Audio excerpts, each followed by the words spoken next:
Nicastro here, Managing Editor of CMSWire, with Mike Proulx, VP Research Director at Forrester, and Ian Trombetta, SVP Social and Influencer Marketing for the NFL, the National Football League. First of all, thanks, gentlemen, for joining us today at CMSWire. Happy to be here. Thanks for having us. Yeah. So we're talking about the metaverse today because the NFL is deep into that, providing experiences for its fans. And Mike has been watching that as a research director, those trends. You guys gave a presentation, as I understand it, here at the Forrester CX North America conference. That's great. Mike, let's start with you. We got a level set here. What is the metaverse?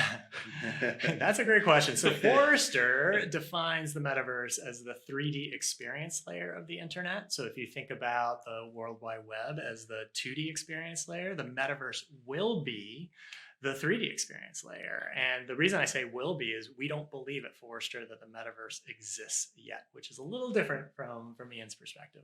Yeah, because Ian, the NFL is in the thick of it now. I mean, you're providing experiences in the metaverse. So kind of another level set question, like kind of what does the NFL do essentially with the metaverse and providing that experience for fans? Yeah, so we're really looking at it across different verticals, right? So if you think about social media, that's one giant bucket that we're looking through, and our partnerships with Meta, with Snapchat, we're finding new experiences that we can provide our fans. We're always looking to push the edges of what's possible to deepen that engagement and also test and learn along with them. So we can offer a lot of scale and engagement right out of the gate with our fan base. So the platform partners see that as advantageous. And for us, it just enables us to learn along the way and ultimately build fandom.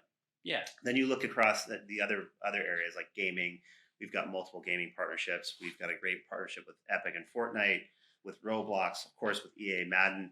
And that's where, going back to Mike's point, we differ a little bit around where the metaverse is. In my view, it's been around for decades, and it's just been evolving, right? Through the lens and the prism of social media and gaming. And if you think about those two things together, we've seen the convergence of social media and gaming, where people are hanging out online in different ways. In many cases, that's through games like Fortnite or Madden. It's another way to connect with friends. So the 3D layer, I think, is an interesting dynamic, and I think another component to look at. But for us and for me, I think it's been around and evolving now for many decades. Yeah, looking at that, Ian, that opportunity for brands to provide, metaverse experiences. One thing is the NFL is obviously an in-person kind of business, right? You go to the game for the most.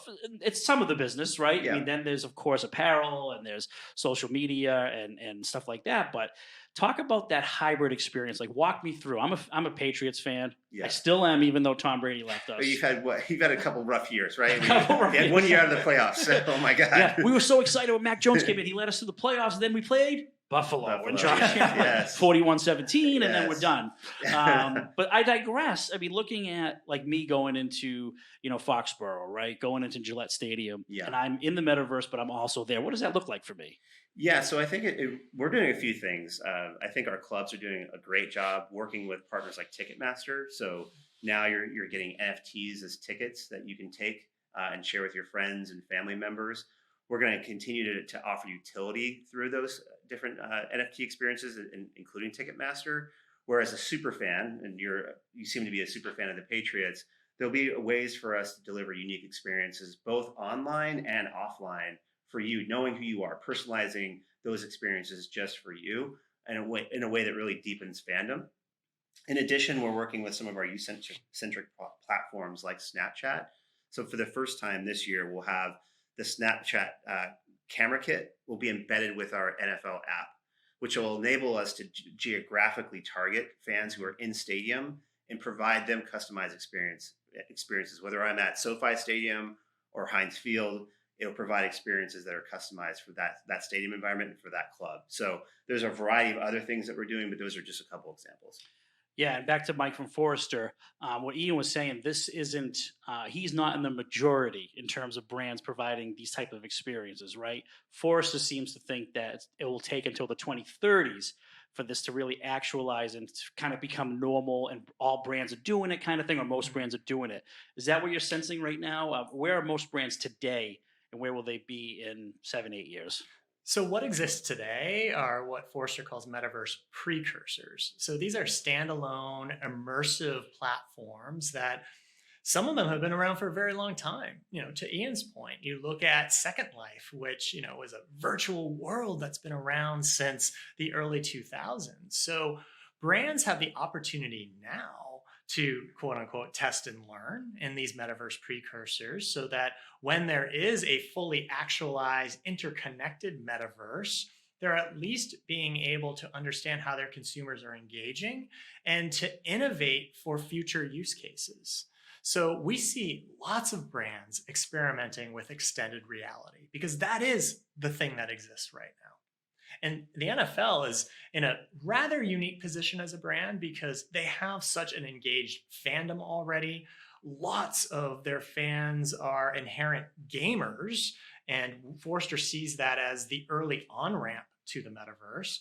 But they also have strong IP, which is coveted by a lot of these immersive platforms. They're doing great deals with the folks at Epic Games, and they're able to make some money off of it too in the process. But that's unique to them. Yeah. How long will it take for marketers to start abusing this and get in there and say, hey, I can see like an avatar from a brand coming in, click here, it's a white paper, and then it's going to go to your email and then start to get into those old practices, email marketing, that kind of thing, tying the metaverse to things like email data. Can marketers handle this? Well, that's funny. We were talking earlier in the panel that we were in that there's almost this twofold thing happening. So on one hand, marketers are forgetting the lessons that they learned from former pieces of emerging media, and they're looking at the metaverse as this grand FOMO, and they think if you build something, consumers will come to it. That's just not going to happen right now. But then to your point, the other piece and the other lesson learned is don't make the same mistakes about not respecting the community that exists. And the Web3 community specifically, of which lots of people kind of see the metaverse as being a part of, it's full of creators, it's full of potential innovation. And so brands need to find a way to co-create with that community, not simply invade it.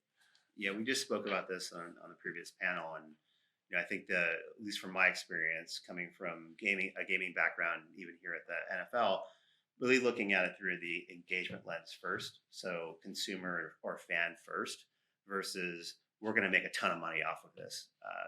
Right now, I think it's really incumbent upon the brands to understand what are those experiences that are really meaningful, that people are going to choose to come to, which is a big part of the metaverse, right? So you have the option, and that optionality really is determinant on the experiences you're providing.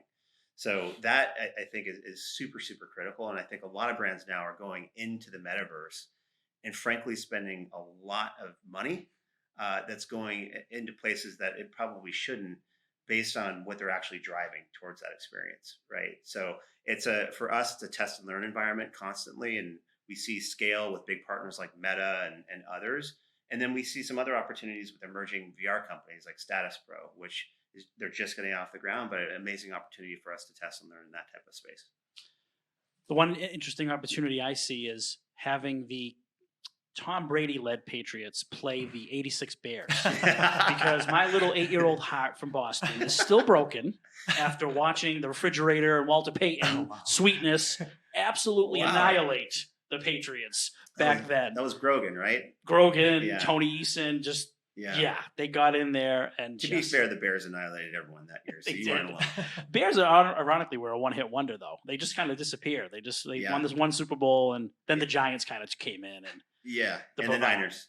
The Niners and Giants, and then Cowboys, and then, it goes on. And then the Patriots took over the whole 2000s. So we won't hear any complaining out of you. You've had a good run. Awesome.